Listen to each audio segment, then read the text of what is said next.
Mano, a energia eólica aqui no sul, como é que tá? Tá muito bonito. A gente vai passar por na uns... frente, tem um bem na frente. Por aqueles... Como é que é o nome daquilo? Não sei. Os cataventos, bem pertinho da gente. Aqui, ó, dá pra ver também. Ups. Agora a gente vai passar por uns bem pertinhos mesmo. Que é 80 por hora, Cristina? Não dá nem pra... Mas é 80. Tem pardal aqui na pista agora. Sempre teve, né? Aqui indo pra Tramandaí. Vai estar dirigindo? Eu tô nas fotos. Tô só comentando. Tô comentando. Mas ele gosta de ficar no carona.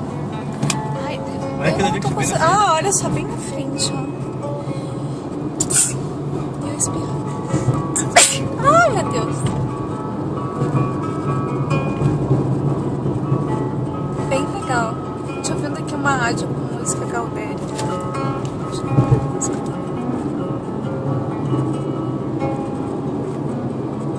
Ali atrás da árvore que eu tô vendo. Bem pertinho.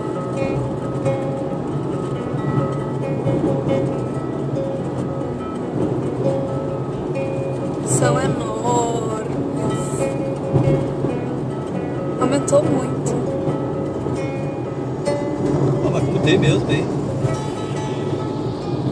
Agora que deixa pra ver bem.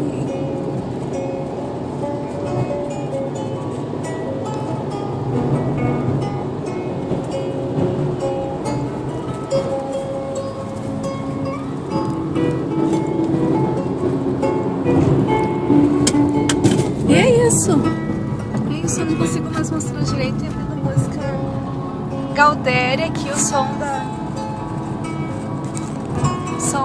Galdério, daquela música triste da